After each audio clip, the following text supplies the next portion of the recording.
예, 오늘 특강을 해주실 신부님은 저하고 대전에서 서울신학교로 유학을 같이 간 나봉균 요셉 신부입니다. 어제 축일이었고요. 우리 나봉균 신부님은 저하고 이제 99년도에 서품을 같이 받고 제일 먼저 유천동 본당, 또 두 번째가 홍성본당, 세 번째 임지가 장애인 사목부 사회사목국 차장으로 들어가셔서 장애인 사목부에서 아주 오랫동안 근무를 하셨고요. 그리고 그 장애인 사목부 전담을 마치고 우리 유성구 마지막 끝동네가 저희 진잠이라고 하죠. 저쪽이요, 톨게이트 나가는데 그 진잠본당 신부를 짧게 하고 3년 하고 다시 교구청으로 끌려가서 사회사목국장을 지금 봉직하고 있는 중입니다.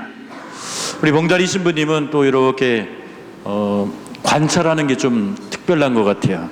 그래가지고 복음과 또 우리 삶하고 연결을 시켜서 신부님이 책도 내셨고, 또 많은 신부님들 또 신자분들 팬카페라고 하나요? 북카페, 이런 것도 하시고 사인회도 하고 아주 팔방미인입니다. 신부님이 또 사회사목국에 근무하시다 보니까 나눔에 관련돼서, 그래서 저에게 주제를 좀 박 신부가 신자분들한테 얘기해 줬으면 좋겠어. 그래서 제가 생각을 한 것이 나눔과 행복의 미학이라고 이렇게 제목을 지었지만, 신부님의 체험을 바탕으로 해서 우리들에게 좋은 말씀을 나눠주시리라 생각합니다. 나봉균 요셉 신부님을 박수로 이렇게 모시도록 하겠습니다.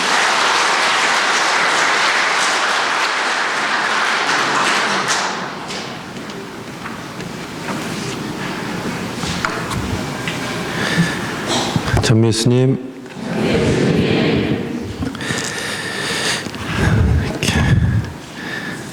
떨리는데요.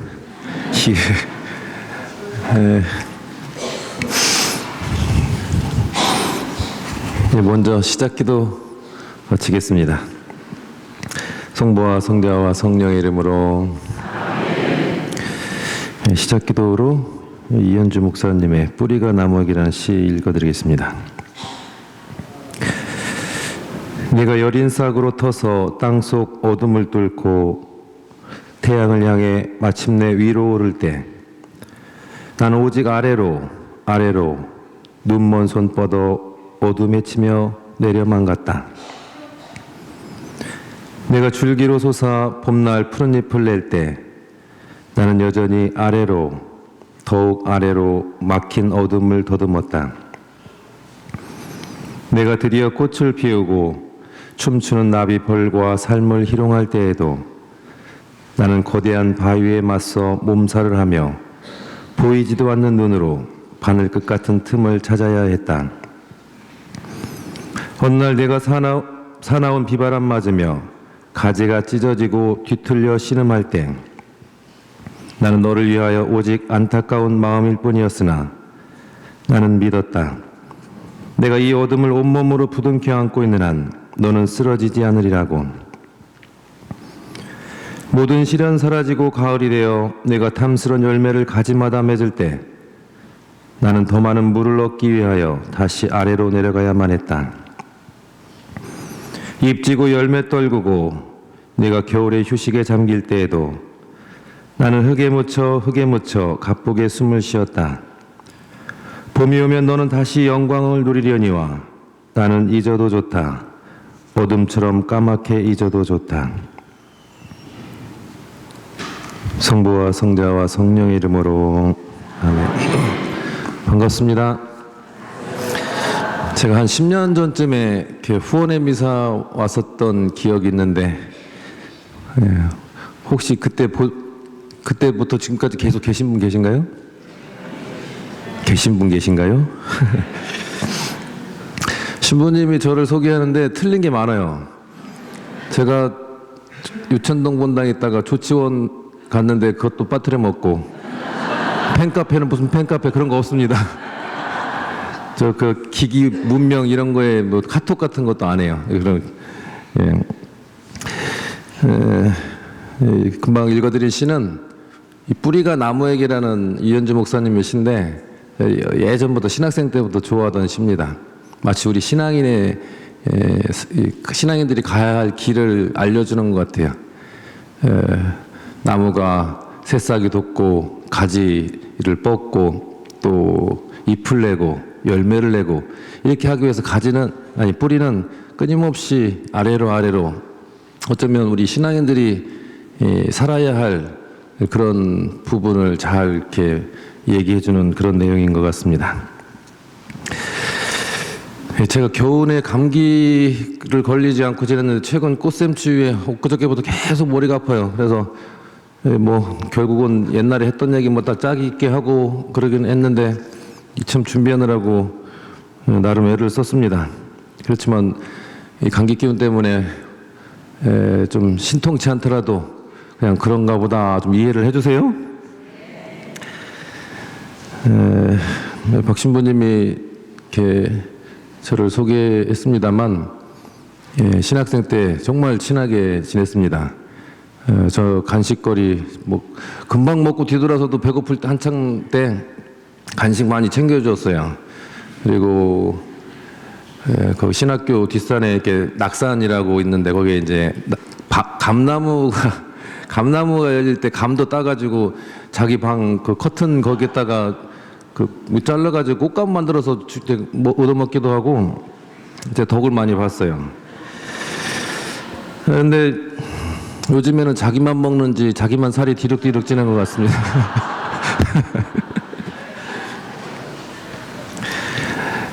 신학생 때만 해도 박신부가 얼마나 깔끔했는지 별명이 깔끔이었어요. 정말 방에 가면 먼지 하나 없을 정도로. 지금은 살이 뒤룩뒤룩 쪄가지고 게을러져가지고 깔끔하지도 않겠죠? 모르겠습니다.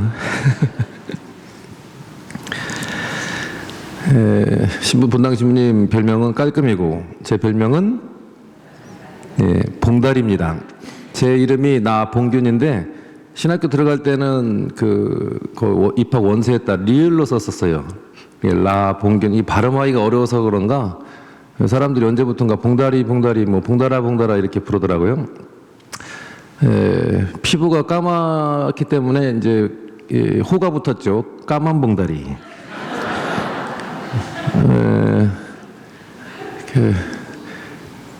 길을 가다 보면 까만 봉다리가 날아다니는 때를 많이 봅니다.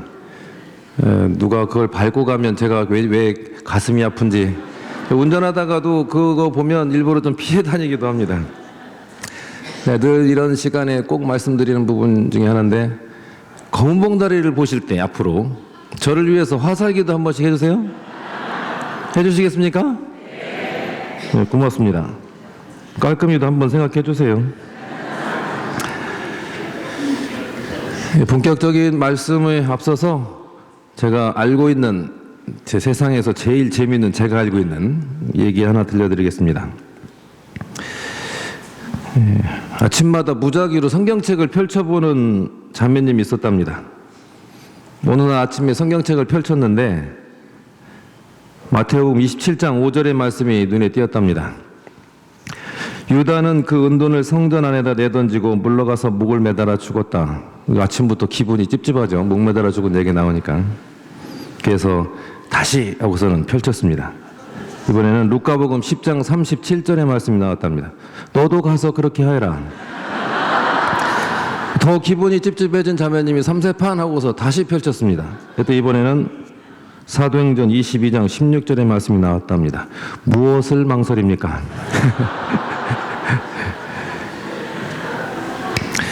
말씀을 가까이 하는 삶은 정말 중요합니다. 말씀을 가까이 하고만 살아도 우리는 훨씬 더 내 삶이 행복해질 수 있습니다. 말씀의 힘입니다. 제가 사회사무국장으로 있어서 그런지 신부님이 나눔이라는 주제로 이 얘기를 해달라고 했습니다. 근데 저 사실 말주변도 별로 없지만 그나마 할 줄 아는 얘기가 이제 행복이라고 했는데 아까도 얘기했지만 제목을 나눔과 행복의 미학? 되게 거창한 것 같아요. 아주 깔끔하게 잘 해주셨는데, 뭐 거창한 걸 기대하시지 않으셨으면 좋겠습니다. 그냥 편안한 마음으로 들으셨으면 좋겠습니다. 천주교 신자들한테 천주교에 입교한 동기를 물어보면 그 중에 가장 많은 것 중에 하나가 마음의 평화를 얻기 위하여. 우리가 추구하는 건 구원이고 또 다른 데 그 목적이 있지만 많은 사람들이 마음의 평화를 원합니다. 오늘 이 시간에 뭔가를 이렇게 얻으려고 하지 마시고 그냥 마음의 평화를 얻으셨으면 좋겠습니다. 조금이라도. 궁동성당 이렇게 뭐 나눔을 많이 실천하시더라고요. 저한테 그런 얘기는 안 하는데 뭐 이렇게 뭐 무슨 주본가 뭐 어디 이렇게 지면에서 본 것 같아요. 뭐 이웃본당을 위해서 뭐 바자회에서 뭐 얼마 나누고 또 어디 뭐 복지관이나 어디 이런 데도 나누고 또 뭐 큰 거 있었는데 뭐죠? 예? 예, 하여튼 있어요. 뭐 하여튼 그런 나눔을 잘 실천하고 있어요. 정말 바람직한 공동체입니다. 나눔은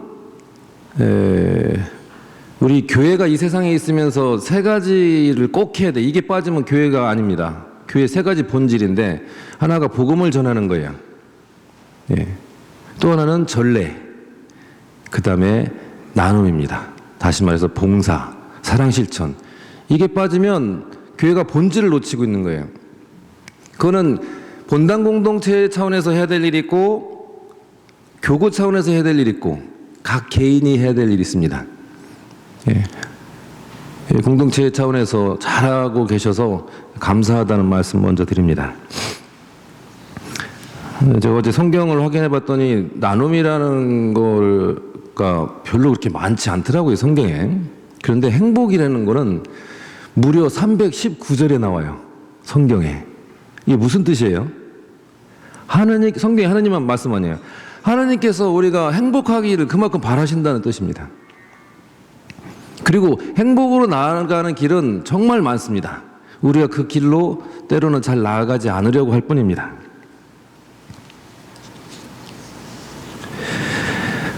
행복한 삶을 위해서 우리가 무엇을 어떻게 하면 좋을지에 대한 저의 그냥 생각을 좀 나누고 싶습니다.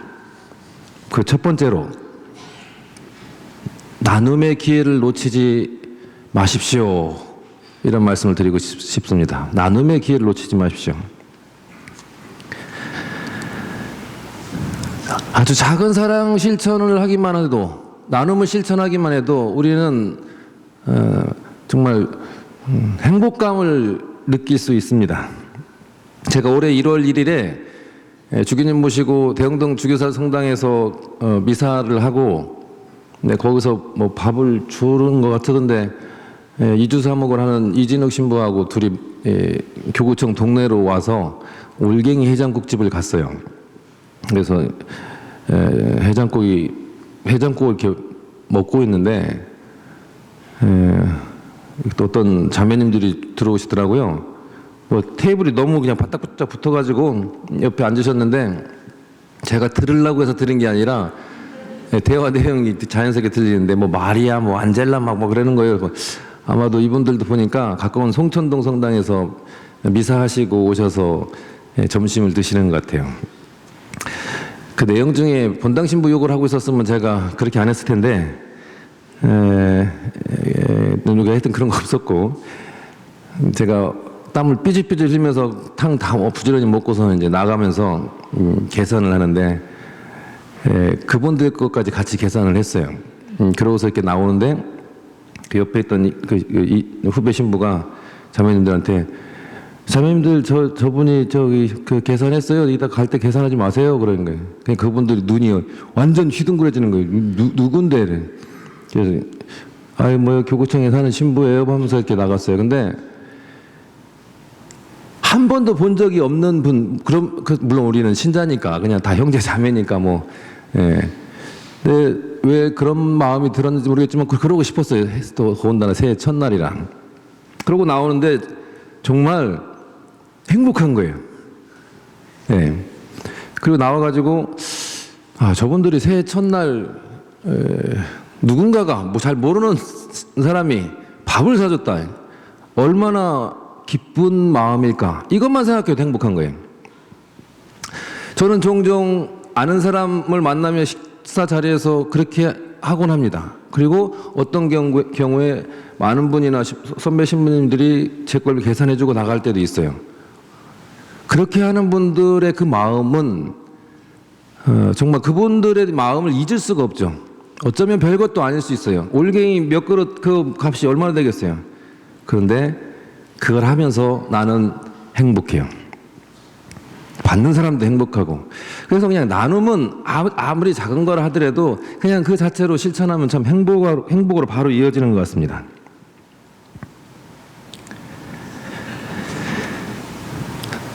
값을 대신 지불한 거죠. 사실 예수님은 이 세상에 오셔서 우리의 죄값을 대신 지불하시면서 자기 자신을 봉헌물로 바치신 거예요. 우리가 그렇게 다른 사람이 계산할 것을 내가 대신 값을 치르는 것, 어쩌면 예수님의 그 모습을 닮아가는 길이기도 한 겁니다. 그리고 그것이 바로 또 행복으로 이어지는 길입니다. 저는 그 순간 그 기회를 놓치지 않았습니다. 그리고 그 기회를 놓치지 않았던 계기가 있어요. 제가 예전에 몇 년 전에 텔레비전을 보다가 블랙박스로 본 세상이라는 거를 봤는데, 자동차에 달린 블랙박스에서 이제 비춰지는 거죠. 어느 겨울이었습니다.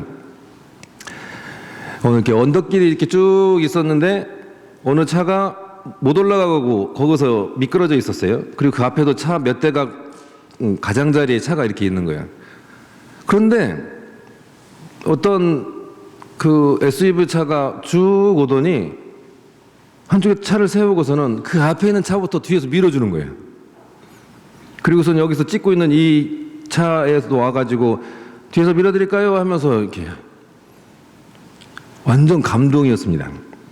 그걸 보면 많은 사건 사고가 나오는데 감동적인 장면을 그때 보여준 거예요. 어떻게 저 같으면 그냥 올라가는데 그냥 탄력받아서 쭉 올라가고 그냥 말 것 같거든요. 근데 이 사람은 어떻게 이 상황 속에서 차를 대놓고서 그걸 밀어줄 생각을 했지? 이 사람은 그런 어쩌면 사랑 실천의 기회죠. 내 힘과 내 시간을 나누어줄 그런 기회를 마치 기다렸던 사람 같아요. 그래서 나도 정말 깨어 있으면서 그렇게 할 수 있으면 좋겠다, 이런 생각을 이렇게 나름 하면서 삽니다. 많이 잊어먹기도 하지만 아마 그날 그런 게 또 생각났었던 것 같아요. 그래서 아무튼 중요한 거는 나눔의 기회를 놓치지 말라는 겁니다. 한번 따라서 해주세요. 나눔의 기회를 놓치지 마십시오.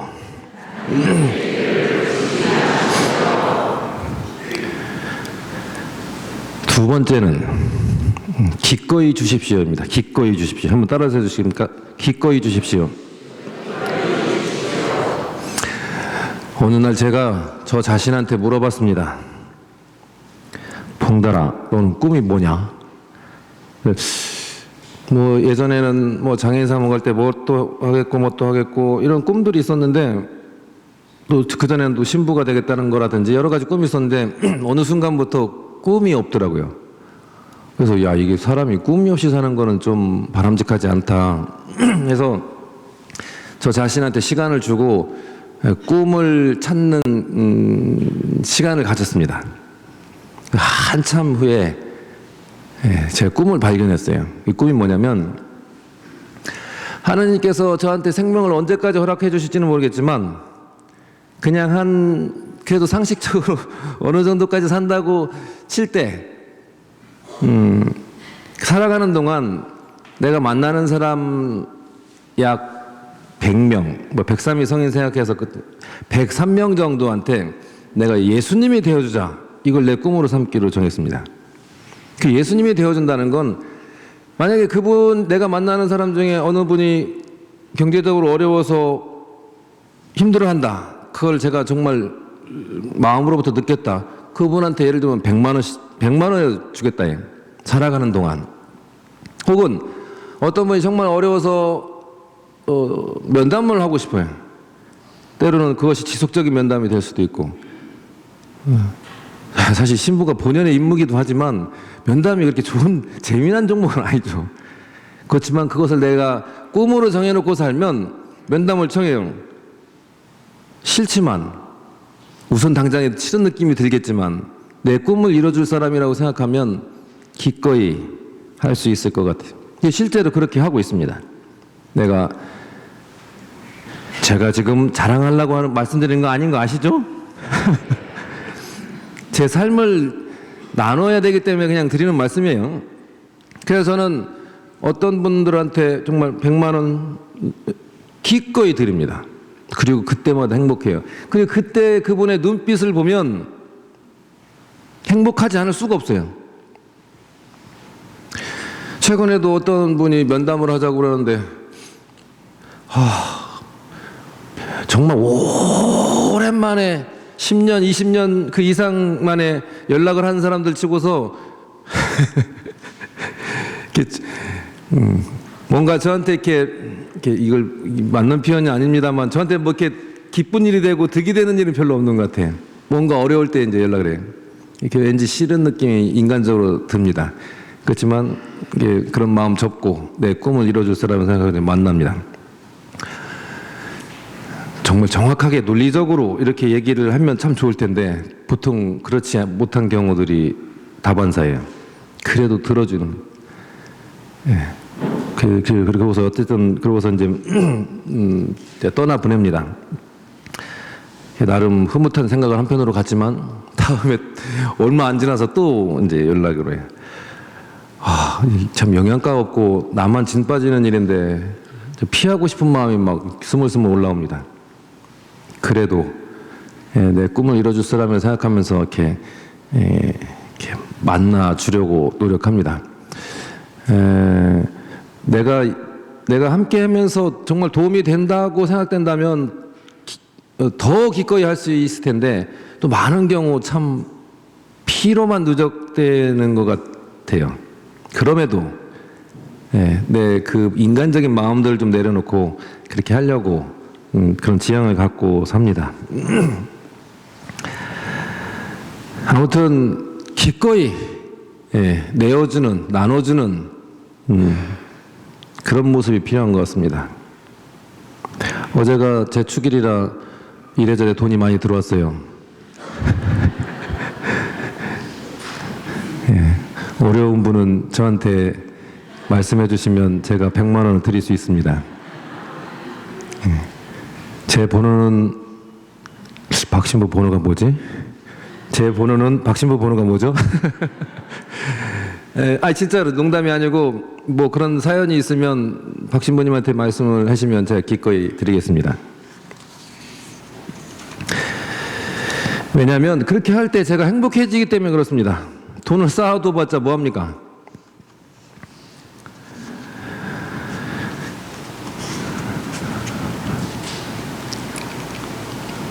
나눌 때 행복은 정말로 해보지 않은 사람은 느낄 수 없는 것 같습니다. 옛날에 신학생 때 본당 신부님이 그런 말씀을 쓰셨어요. 이게 좀 표현이 뭐 그냥 괜찮을 것 같아요. 봉달아, 지랄도 자꾸 하면 는다더니 하면서 제가 뭐가 늘었나 봐요. 뭐가 지랄도 자꾸 하면 는다는 표현을 뭐든지 자꾸 하면 느나 봐요. 나눔도 자꾸 하면 늡니다. 나눔을 실천하는데 행복하지 않으면 그게 늘 수가 없겠죠.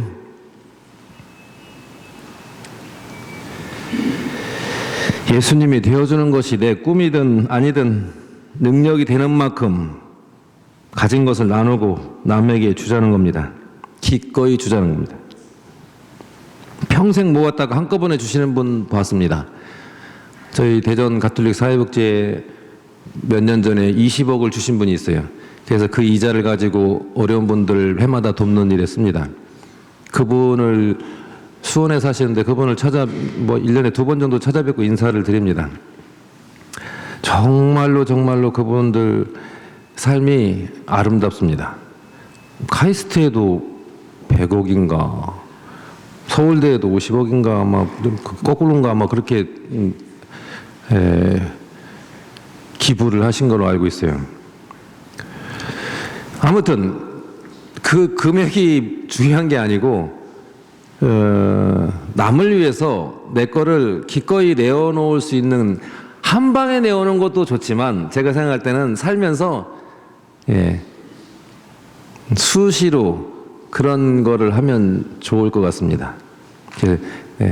행복도 그걸 계속 될 거라고 봅니다.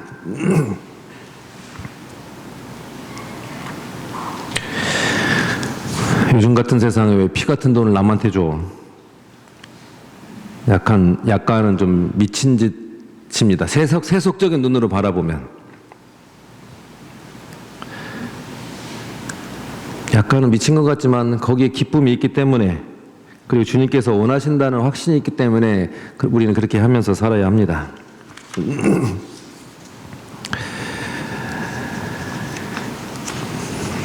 제가 10년 전쯤인가 그 말씀드리기 전에, 근데 어떤 분들은 나눔을 실천하는데 생색을 꼭 내는 분들이 계시더라고요. 물론 어떤 단체가 있고 그것 때문에 어쩔 수 없는 경우가 있을 거라는 건 알지만, 이 생색 내는 거는 정말 이렇게 정말이란 말을 자꾸 쓰지? 하여튼 바람직하지 않은 것 같습니다. 이쪽에서 일하면서 보니까 무슨 말씀인지 아시죠? 생색. 10여 년 전에 자선주일 단마문으로 기억하는데, 어제 제가 아무리 이거를 검색을 해도 잘 못 찾았습니다. 근데 정확한 표현은 기억이 안 나지만 대충 이런 내용입니다. 따뜻한 말 한마디, 다정한 눈빛, 잔잔한 미소만으로도 충분한 자선이다. 우리가 나눔을 베풀 때 꼭 금전적인, 물질적인 것만이 아니라 내가 하는 따뜻한 말 한마디, 미소, 다정한 눈빛, 이것도 충분히 자선이 된다는 겁니다. 그래서 따뜻한 말을 즐겨 하십시오라는 말씀을 3번째로 드리고 싶습니다. 제가 자주 하는 말 중에 좀 표현하라고 이런 게 있습니다. 제가 어릴 때 지극히 내성적이라 잘 표현을 못하고 살았어요. 근데 그게 참 안 좋다는 것을 살면서 느꼈고, 지금 많이 변했습니다. 내가 사랑하면 사랑한다고, 고마우면 고맙다고 표현을 해야 합니다. 많은 경우 그런 표현에 아주 약합니다. 때로는 따뜻한 말 한마디가 사람을 살릴 수도 있습니다. 따뜻한 말 한마디도 엄청난 나눔이 됩니다. 이미 그렇게 하신 분 하시고 계시겠지만, 앞으로요, 식당 가시면 음식을 날라다 주시는 분들에게 딱 음식이 도착하고 그럴 때마다 고맙습니다 좀 해주셨으면 좋겠어요. 내가 내 돈 주고 먹는데 이게 아니죠. 피곤할 텐데 어쨌든 그 일을 하시면서 그 말 한마디가 얼마나 따뜻하게 느껴지겠어요. 한번 해볼까요? 고맙습니다.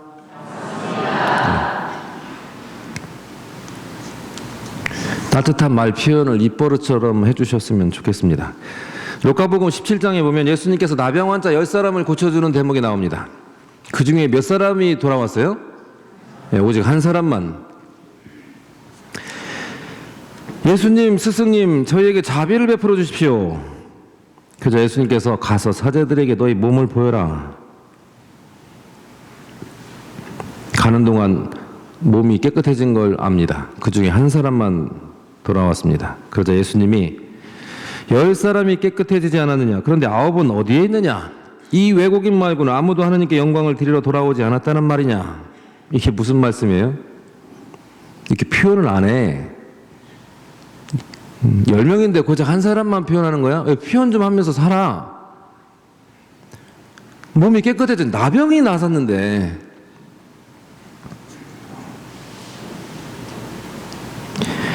마태복음 9장에 혈루증을 앓던 여인이 예수님의 옷자락에 손을 대기만 해도 나갈 거라고 믿습니다. 그리고 실제로 나왔습니다.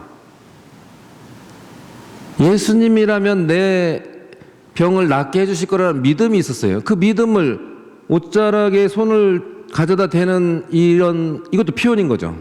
구체적인 행동이고 이걸 통해서 치유를 얻었습니다. 주님의 축복을 바라면서도 그 축복이 내려올 수 있는 길을 우리가 가지 않으면 그 축복을 받을 수 있을까? 그럼에도 주님께서는 축복해 주시고자 하시겠지만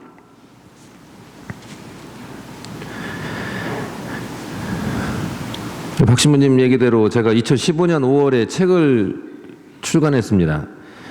책을 내려고 낸 게 아니라 사회복지 있는 동안 매달 썼던 글들 하도 주변에서 책 내라 해가지고 바오로따 했다가 원고를 줬더니 뭐라는지 알아요? 아이고 여기 바오로따 안 계시죠? 바오로따 씨 저희 수도에 깐깐한 거 아시죠? 예. 그냥 남들이 하라고 해서 한번 드려보는 거예요. 아니면 아니라고 이제부터 마음 좀 접으려고요. 그러더니 얼마 있다 출간해 주겠다고 하더니 한 2년인가 밀린 게 있어서 2년인가 했더니 그게 2015년에 책이 나왔습니다. 제목은 가끔은 미쳐도 좋다.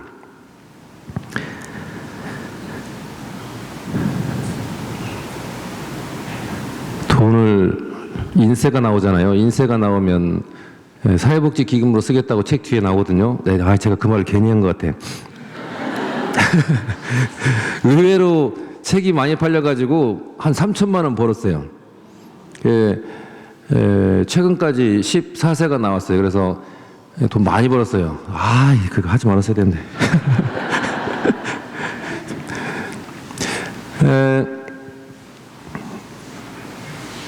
그리고 그 책이 나온 다음에 많은 분들이 그걸 보시고서 후원금을 100만 원씩 이렇게 많은 분들이 보내주셔가지고 그걸로 버는 돈도 한 1,000몇백만 원 되는 것 같아요. 잘했죠? 아무튼 그때 저도 책을 썼지만 뭐 이렇게 저도 사야 되거든요. 물론 좀 할인이 됐지만 저작가 할인이 되는데 그걸 200권을 사가지고 여기저기 이제 보내드렸어요. 그래서 왜냐면 이제 나중에 만났는데 야, 너 책 냈다며 안 보내줘? 하면서 때릴 만한 사람들, 저런 사람들. 그런 사람들한테 안 보내면 나중에 후환이 두려워 보낼 수밖에 없는 거죠. 보냈는데 뭐 고맙다고 하는 사람들도 있었지만 또 표현을 안 하는 사람들도 표현을 안 하는 사람이 대부분이에요. 나도 내 돈 들여서 보내준 건데 내가 뭐 책 잘 썼다고 뭐 재밌었다고 이 얘기를 바래요? 그냥 잘 받았다고 문자 하나 정도는 줄 수 있을 텐데 그런 걸 잘 안 하더라고요. 이게 뭐 당연한 건가 그게? 그런데 전혀 뜻밖의 분들이 저하고 별로 관계도 없는 분들이 그런 걸 표현을 해주세요. 전 춘천교구장님이 장익주교님이라고 계신데 그분이 저하고 일면식도 없어요. 근데 저한테 책을 읽고서는 주교님들한테 책이 그냥 출판되면 공짜로 가거든요. 그걸 읽고서는 저한테 그 엽서를 보내주셨어요. 더위에 신부님 책 재밌게 읽으면서 지낸다고. 그 말씀이 저한테 얼마나 큰 힘이 되겠어요. 얼마나 제가 그 말씀으로 행복해지겠어요. 누군가가 그런 것들을 표현해주면, 긍정적인 것들을 잘 표현해주면 누군가가 행복해지고 어쩌면 그런 것이 작은 구원입니다.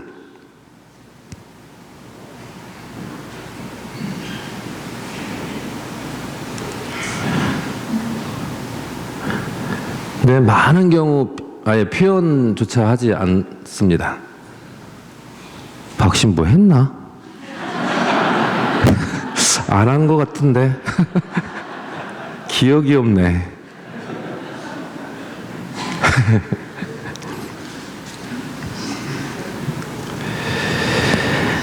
또 자랑삼아 말씀드리는데, 어제 축일 지냈는데 문자가 한 100통은 온 거예요. 축하한다고. 그 자리에 오래 있어서 그런가, 아니면 제가 인사권자라 그런가 많이 축하 메시지가 오더라고요. 저는 요즘에 우편물 날라올 때 그 인쇄돼 가지고서 딱 붙여가지고 일괄적으로 착 가는 거, 또 문자도 일괄적으로 오는 거, 이런 거 정말 건조하고 재미가 없어요. 그래서 그 100명 가까이 되는 사람한테 일일이 그 사람한테 맞게 답장을 하니 이 시간 엄청 걸리더라고요. 이게 저의 표현이에요. 예, 정말 사람을 존중하고 그 사람도 시간 내서 저한테 그걸 해준 거잖아요. 그러면 마땅히 저도 그에 합당한 어떤 표현을 해야겠죠.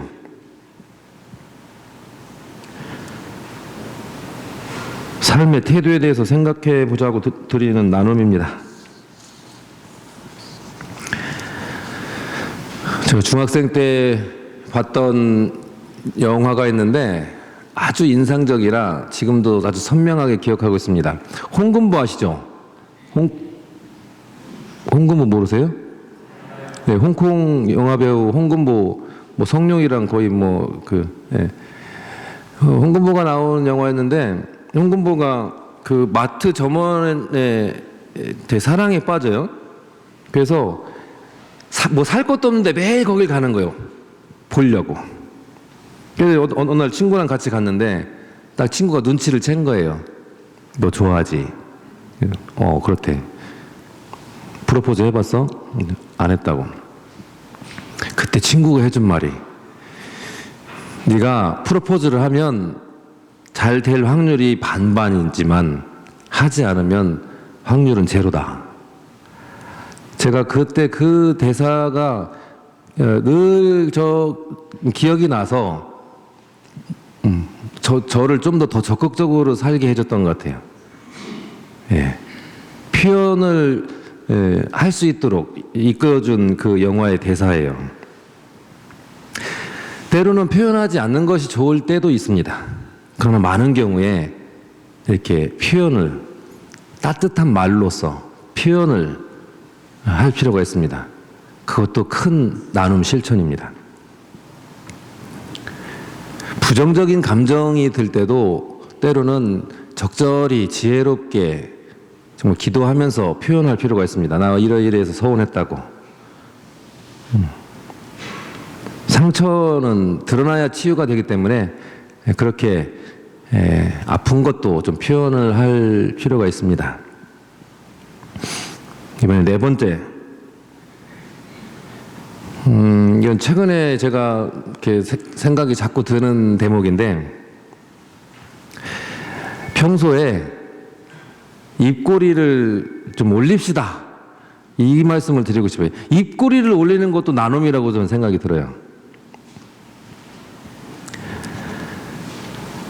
따뜻한 말 한마디, 아까 얘기했잖아요. 따뜻한 말 한마디, 다정한 눈빛, 잔잔한 미소, 그것도 충분히 나눔이라고, 자선이라고. 따뜻한 말 한마디, 아까 여태까지 말씀드렸고 표현하라고. 이 다정한 눈빛하고 잔잔한 미소는요, 한 묶음인 것 같아요. 잔잔한 미소를 지으면서 도끼 눈을 뜰 수는 없거든요. 그렇죠? 얘는 같이 가야 한 묶음 같아요. 이 잔잔한 미소, 입꼬리를 이렇게 올리는, 제가 처음부터 느꼈지만 특히 미사 때 신자분들이 정말 본당 신부, 보좌 신부를 사랑하는 마음으로 입꼬리를 이렇게 올리고서 미사를 봉헌해 주시면 좋겠어요. 한번 해볼까요? 시작. 이렇게 활짝 웃지는 않아도 돼요. 마치 미사 때 경건한 미사가 경건하죠. 그러나 경건함만 가지고 있어서는 안 될 것 같아요. 하느님을 만나는데 내가 기쁜 마음이 내 표정으로도 드러나야 된다고 생각해요. 근데 많은 경우에 무표정이에요. 심지어는 입꼬리가 이렇게 꺽쇠로. 와, 정말 보기 싫어요.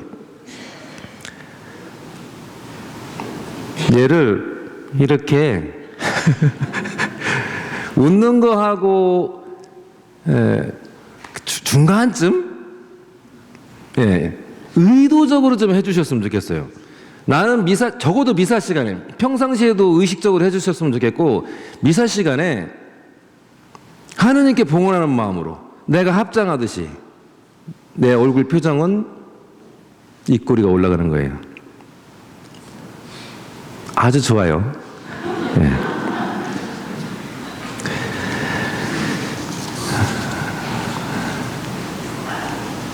저도 참 무표정이고 인상 참 더럽다고 얘기 많이 들었는데,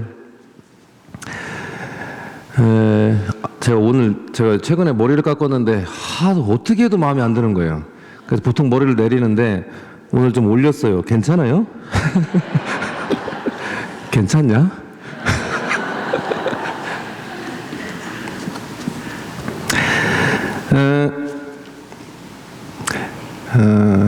계속 입꼬리를 올리고 이렇게 유지해 버릇 하시면 좋겠어요. 기도하는 마음으로. 예. 저도 노력해요. 신부들이요, 별반 다르지 않더라고요. 공동미사 할 때가 많은데 이렇게 신부들 표정 보면 똑같아요. 무표정. 답답해요. 이거 정말 중요한 나눔이고 봉헌이라고 생각하시면서 살으셨으면 좋겠습니다. 제가 아는 분 중에 정확하게는 두 분이 어떻게 볼 때마다 그렇게 미소 띤 얼굴인지 이해가 안 될 정도로 그런 분이 계세요. 정말 존경스럽고 고마운 분이에요. 그분을 보면 기분이 좋아져. 그러니 상대방 기분이 좋아지니 이게 얼마나 큰 나눔이에요. 돈도 안 들이고. 근데 그분이 제가 얼마 전에 작년에 이렇게 부친상인지 모친상인지 기억이 안 나요. 하도 여기저기 다니니까는 부친상인지 모친상인지 기억이 안 나는데 하여튼 돌아가셨어요. 그래서 빈소를 가는데 이 양반은 빈소에서 그 얼굴을 할까? 안 할까? 되게 궁금하더라고요. 그래서 갔어요. 그래서 딱 봤는데 어땠을까요? 그 얼굴이에요. 빈소에서도. 그 얼굴이 너무 예쁘더라고요. 그냥 평상시에 그 표정을 하고 있으니 그냥 빈소에서도 저절로 나오는지 모르겠어요.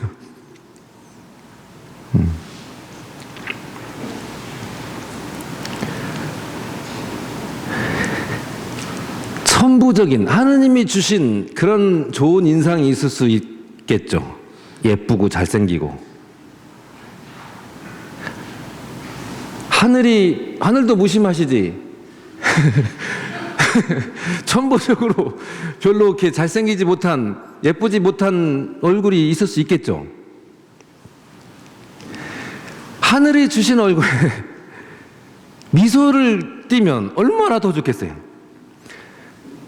하늘이 주시지 않았는데 그나마 미소를 띠면 그나마 낫겠죠. 저 많이 좋아진 겁니다. 진짜로 나 인상 많이 좋아지지 않았나? 사람들이 그래 얘기를 해주더라고요. 예전보다 나아졌다고. 나아진 게 그거냐고요?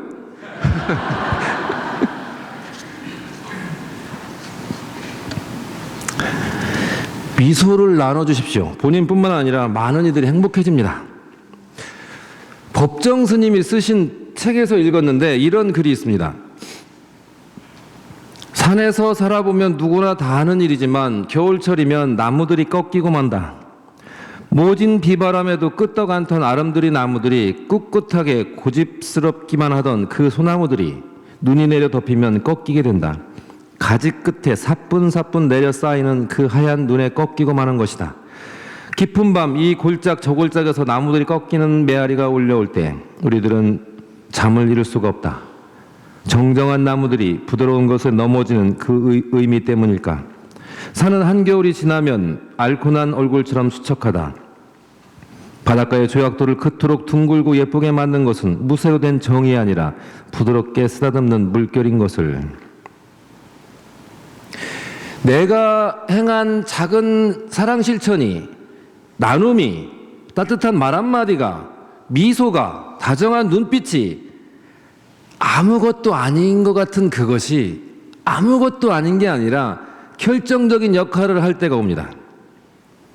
마치 겨울에 소복소복 사뿐사뿐 내려앉은 그 아무것도 아닌 것 같은 눈이 나중에 그 큰 아름드리 나뭇가지를 꺾는 그런 일을 하듯이 내가 하고 있는 아주 작은 나눔 실천이, 따뜻한 미소가, 말 한마디가 결정적으로 우리가 하느님 앞에 설 때 결정적인 역할을 할 수 있습니다. 그래서 그것이 아무것도 아닌 것이 아닙니다. 이 꽃샘추위에 미사 나오고 더군다나 긴 강의를, 길지 않아야 될 텐데 강의를 듣고 이게 아무것도 아닌 것 같지만 내 안에 그것이 스며들고 그것이 결정적인 역할을 할 때가 옵니다.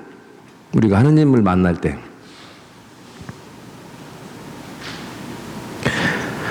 복음에서는 예수님께서 어떤 한 여인에게 꺾이는 대목이 나옵니다. 자기 딸에게서 마귀를 쫓아내달라고 간청을 합니다. 시로페니키아 출생의 이방 여인이. 그래서 예수님이 참 이 대목 좀 이해가 잘 안 되는데 왜 예수님 이런 말씀을 하셨을까? 먼저 자녀들을 배불리 먹여야 한다. 자녀들의 빵을 집어 강아지들에게 던져주는 것은 옳지 않다. 그러자 주님, 그러나 상 아래에 있는 강아지들도 자식들이 떨어뜨린 부스러기는 먹습니다 하고 사정을 합니다. 그제야 예수님께서는 그 여인의 믿음을 보시고 그녀가 원하는 대로 해주십니다. 예수님께서는 여인의 믿음에 넘어가 치유를 베풀어 주십니다. 어쩌면 그 여인이 그 말은 아무것도 아닌 건지도 몰라요. 그러나 그 안에 그녀의 믿음을 예수님은 본 거죠. 그래서 예수님은 자녀들을 이렇게 처음에 말씀하셨던 걸 꺾습니다.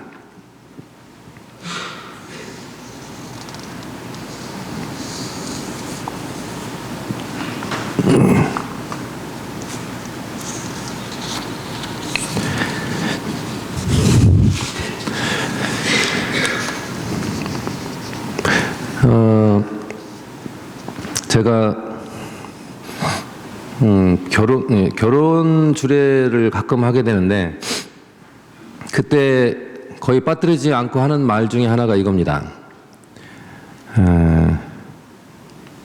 성경에 보면은 그러므로 남자는 부모를 떠나 제 아내와 합하여 한 몸을 이루리라. 기억하시죠? 네. 결혼하는 사람들은 부모를 떠나는 게 전제됩니다. 그 다음에 제 아내와 합하여 하나가 된다. 결혼을 하는 사람들은 부모를 떠나야 돼요. 부모 입장에서는 떠나 보내줘야 돼요. 그런데 현대인들이 그걸 잘 못하는 경우들이 많습니다.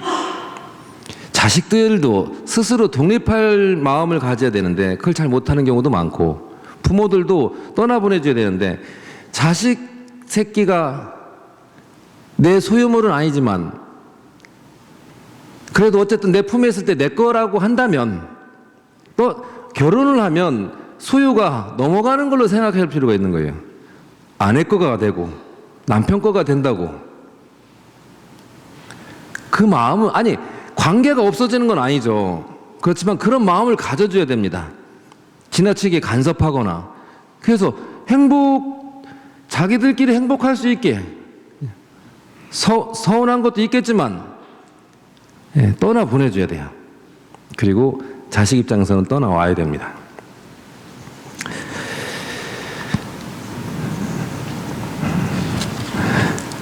저희 사무실에서 지내던 여직원 막내 직원이 이제 조만간 결혼을 합니다. 그리고 인천으로 이사를 가요. 그래서 퇴직을 하게 됐어요. 저는 사무실에서 지내면서 권위적인 게 싫어서 자꾸 직원들한테 말장난을 쳐요. 그냥 말 걸고 그냥 처음에 낑낑대던 직원들이 나중에는 이제 곧잘 대봐도 쳐요. 근데 그 중에서 최고봉이 그 막내였어요.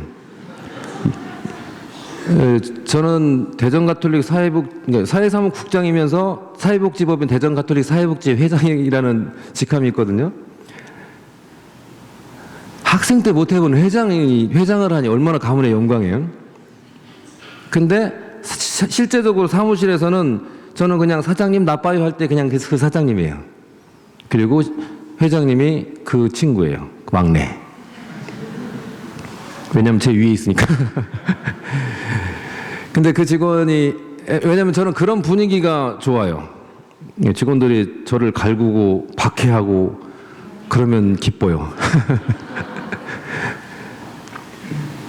무슨 말씀을 드리려고 하냐면 이 직원이 마지막에 지난 2월 28일 날 송별 회식을 했는데 이게 결혼 축하한다고 뭐 떠나서 서운하다고 이렇게 덕담을 한마디씩 하다가 마지막에 한마디 하라고 했더니 뭐라고 얘기를 했냐면 그 친구가 이름이 홍선미인데 제가 여기서 지내는 동안 홍선미로 살 수 있어서 신부님께 감사드리고 모든 분들께 감사하다고 그랬어요. 별거 아닌 것 같은 말일 수도 있지만 제가 들을 때는 엄청난 얘기예요. 하필이면 더구나 그날 오전에 또 다른 어느 다른 시설의 직원을 면담을 했는데 자기 표현이 너무 없는 거예요. 직장 생활하면서 나를 어떻게 다 드러내겠습니까? 일반적으로. 그래서 이런저런 조언도 했었는데 그날 저녁 때 그 친구 그 말이 저한테는 정말 감사한 어디서도 들을 수 없는 제 생애 최고의 송별사였던 것 같아요. 내가 나로 살 수 있었다고 그래서 감사하다고 이런 거예요. 직장이라는 공동체가 그렇게 쉽지는 않은 거죠. 그런 것이. 그러나 거기서 내가 나로 살 수 있었다는 거 제가 지내면서 그렇게 살 수 있도록 조금이라도 배려를 했다면 정말 감사한 거죠. 그러니까 아까도 나눔에 대해서 여러 가지 말씀을 드렸지만 수많은 것들이 나눔하고 결부됩니다. 내가 가지고 있는 어떤 힘, 지위, 나이 이런 걸 일정 부분 내려놓을 건 내려놓고 그걸 이용해서 도움을 줄 수 있는 걸 도움을 줄 수 있다면 그래서 그가 그로서 살아갈 수 있도록 한다면 이게 얼마나 큰 나눔이겠습니까?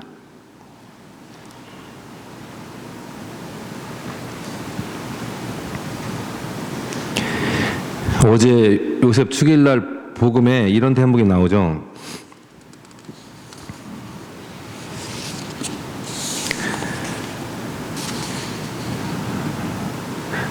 마리아의 일을 세상에 드러내고 싶지 않았으므로 남모르게 마리아와 파혼하기로 작정하였다. 요셉은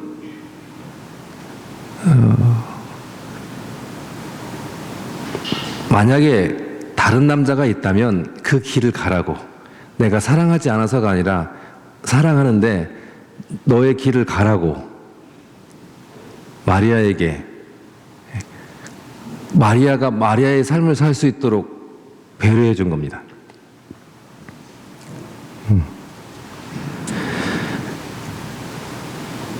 누군가가, 상대방이 내 가족이 됐든 직장 공동체에서 만나는 사람이 누가 됐든 그가 그로서 살아갈 수 있도록 해주는 거, 배려, 이런 부분들도 나눔이고 사랑이라는 생각이 듭니다.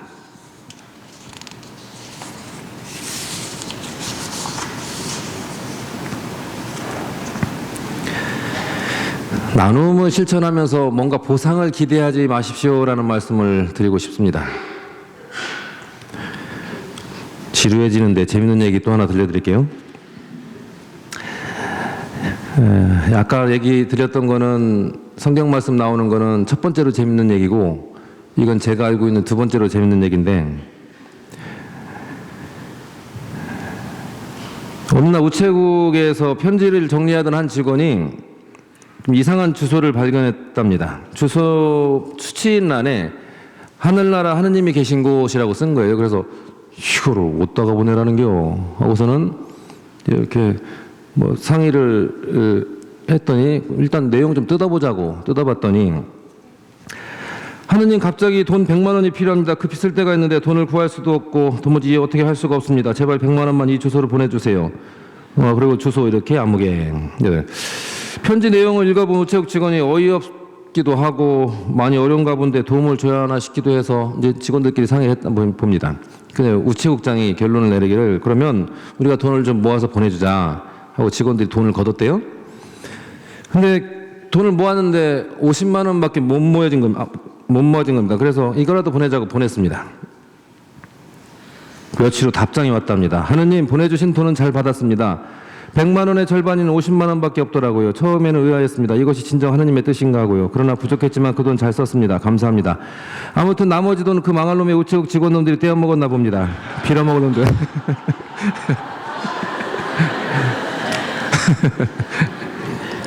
기껏 좋은 일을 하고도 욕먹을 때가 있어요. 본당에서 봉사하시면서도 그런 걸 느끼실 수도 있을 거예요. 그러나 뭐 기대는 하지 마시고 그냥 하느님만 알아주시면 되지, 이런 마음을 가지셨으면 좋겠습니다. 내가 행한 나눔, 사랑, 실천 이런 것들이 어디로 없어지고 마는 게 아니라 다 기억하세요.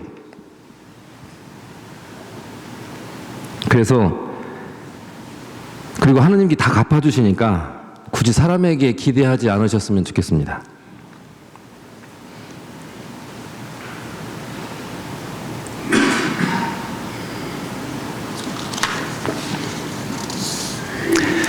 거의 끝나가요.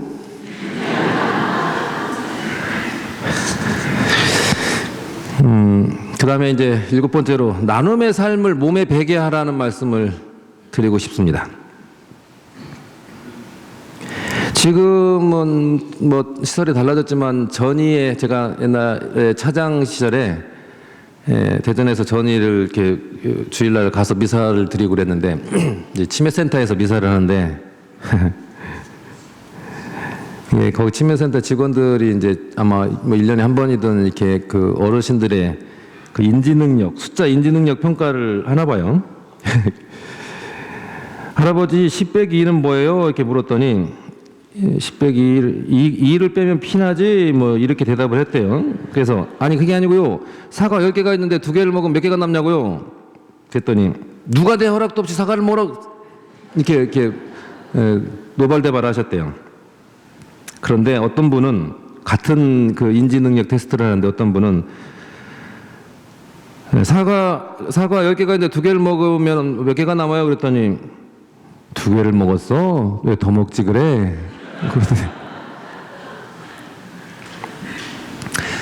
제가 신학생 때 어느 자매님을 앰뷸런스에 모시고서 성모병원 응급실로 급히 간 적이 있습니다. 와, 그렇게 빨리 도착할 줄은 몰랐습니다. 정말 빠르더라고요. 와, 그냥 뭐 그 빠르다는 얘기가 아니고요. 그 자매님이 의식이 돌아오지 않았어요. 그 병 지금 누워 있는 상태예요. 그 응급 처치를 하고 있는데 너무 무서울 정도로, 소름이 끼칠 정도로 이 양반이 무의식 속에서 성모성을 계속 외우고 있는 거예요. 평소에 묵주기도 그분이 늘 누워 계셨던 분이에요. 아파서. 근데 묵주기도를 얼마큼 한 건지 지금 의식이 없는 상황에서 묵주기도를 하고 입으로 깜짝 놀랐어요.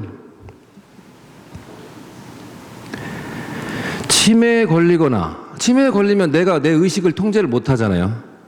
혹은 내가 몸이 아파서 의식을 잃는 상황이 없으라는 법은 없죠, 누구나.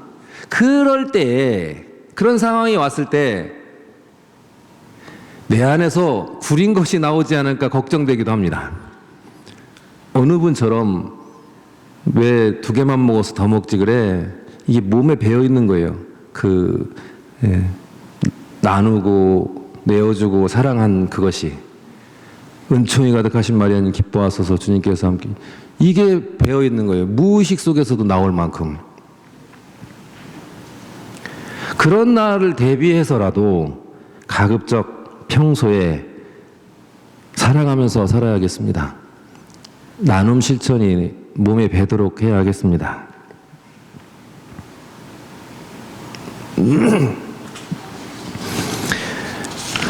끝이 다가옵니다. 마지막으로 작년에 나눔의 샘에도 썼던 글인데 행복은 길게 불행은 짧게 가지라. 이제 해가 바뀌었으니까 벌써 재작년 여름이었습니다. 제가 어느 커피집 앞에 커피를 한 잔 시켜가지고 그 테라스 쪽에서 이렇게 있었는데 늦여름이었어요. 커피를 한 잔 마시고 있는데 그때 스치는 바람이 초가을? 이제 가을로 막 넘어갈 무렵에 그 스치는 바람이 이렇게 부는데 행복한 느낌을 받으신 적 있으시죠? 예. 야, 참 행복한 바람이다. 이 바람 한 점에 행복함을 느끼는 거예요, 제가. 물론 커피가 준 것도 있었겠지만, 행복한 바람이. 그 무더운 더위를 지나고 이제 가을이 오나 보다 하는 느낌이 들면서 행복감에 젖어 있었어요.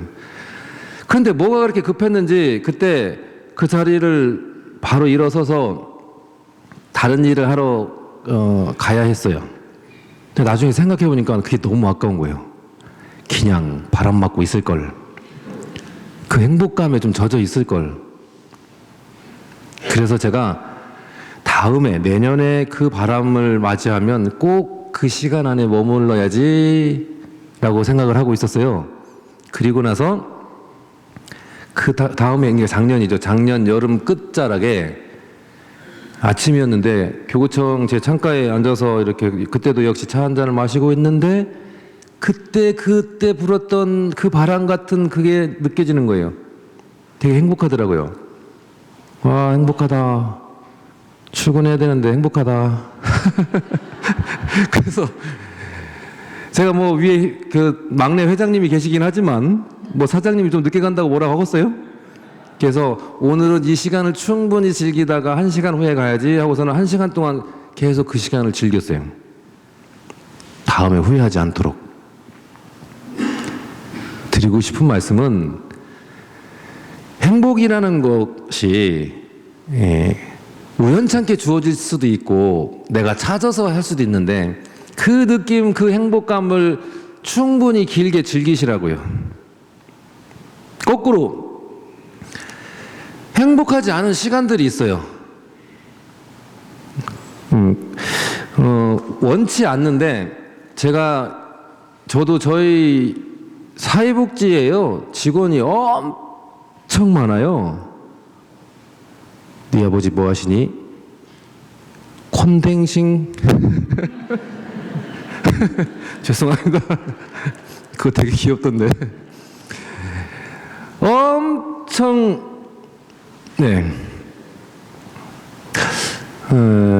직원이 많은데 가끔가다 저는 공적으로 누구한테 해를 끼치고 싶어서가 아니라 공적으로 어떤 걸 정해야 될 때가 있는데 그것이 누군가는 해처럼 불이익으로 다가올 수도 있죠. 그걸 의도한 건 아니지만 그럴 경우에 어떻게 하면은 참 좋지 않은 감정에 맞닥뜨릴 때가 하여튼 종종 있어요. 이런 사건 사고도 많고 그럴 때 그런 감정에 머물러 있지 않으려고 많이 해요. 그거 다 기억하면서 살면요 스트레스 받아서 못 살아요. 사회복지 기관이 얼마나 많은데 그걸 다. 그래서 툭툭 최대한 빨리 툭툭 털어내려고 그래요. 기억하지 않으려고 하고 최대한 짧게 가져가려고 하는 거죠. 그럴 때 근데 사실 그런 어떤 제가 무슨 말씀 드리는지 아시겠죠? 그럴 때 제가 힘든 게 뭐냐면 사람이 무섭다는 생각이 들 때가 힘들어요.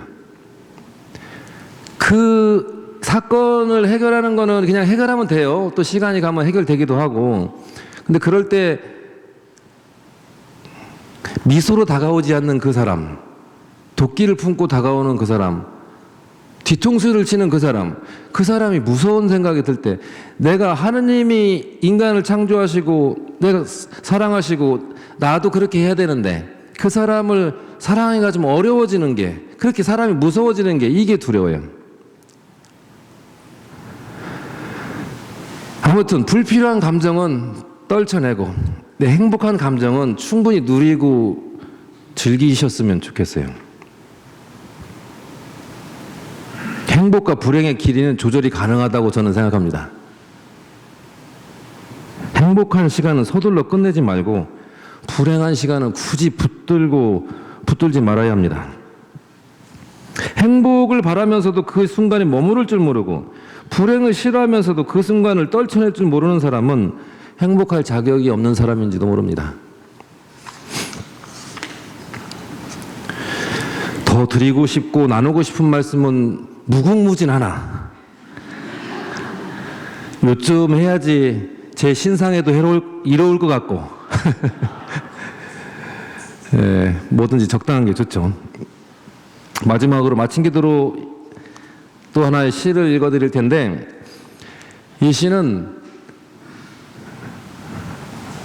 제가 참 이렇게 사람이 살면서 어떻게 한구하게 가겠어요. 근데 힘들 때, 또 그런 시기를 거쳐올 때 참 힘이 됐던 시예요.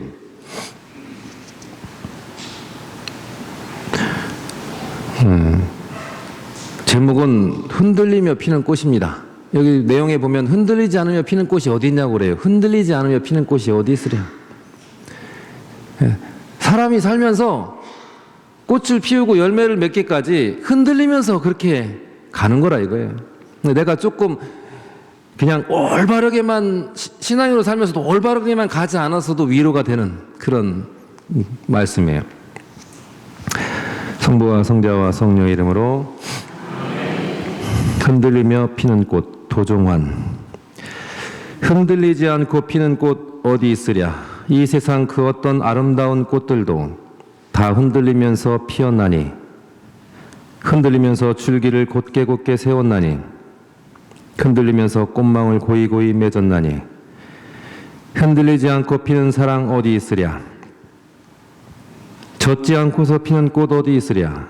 이 세상 그 어떤 아름다운 꽃들도 다 비바람 속에 피었나니, 비바람 속에 줄기를 곧게 세웠나니, 빗물 속에서 꽃망울 고이고이 맺었나니, 젖지 않고서 피는 사랑 어디 있으랴. 아프지 않고 가는 삶 어디 있으랴. 이 세상 그 어떤 반짝이는 삶들도 다 아픔 속에서 살았나니, 아픔 속에서 삶의 꽃 따뜻하게 살렸나니, 아픔 속에서 산망울 차키차키 키웠나니, 아프지 않고 가는 삶 어디 있으랴. 영광이 성부와 성자와 성령께, 성부와 성자와 성령 이름으로 아멘. 행복하세요. 고맙습니다.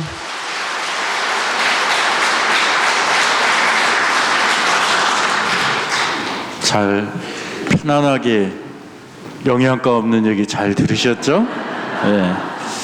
우리 나신부님이 제가 꽃감도 먹이고 신학교에서 해서는 안 될 라면도 끓여주고 저렇게 많이 성장했네요. 보람을 느낍니다. 행복합니다. 우리 신부님 말씀 들으면서 저도 이렇게 되새기는 부분이 있고요. 또 한편으로는 우리 이런 작은 나눔이 비단 물질적인 나눔뿐만이 아니라 우리 자신을 내어주고 우리가 봉사의 시간을 갖고 우리가 누군가에게 따뜻한 미소와 격려의 말, 용기를 주는 말이 어느 누군가에게는 그것이 구원일 수 있다라는 그 말씀이 왠지 더 마음에 와닿는 것 같습니다. 모쪼록 이제 사순식이 종반인데요. 이제 우리 각자가 정말 예수님의 십자가, 예수님의 그 사랑, 그 예수님의 희생, 예수님의 그 삶이 나에게 어떤 의미일까? 나는 또 어떻게 그분께 응답을 드릴까? 마지막 정리를 잘 하셔서 정말 은총의 또 기쁨의 또 부활 축제를 맞이할 수 있으면 좋겠습니다. 구수한 또 이렇게 말로 또 우리에게 쉽게 편안하게 또 한번 우리 마음을 이렇게 흔들어 주신 것 같아요. 모쪼록 이 시간 여러분 함께 해주셔서 감사를 드리고 또 신부님 말씀처럼 또 그렇게 또 우리들이 살아갈 수 있기를 같이 희망했으면 좋겠습니다. 오늘 수고하셨습니다. 고맙습니다.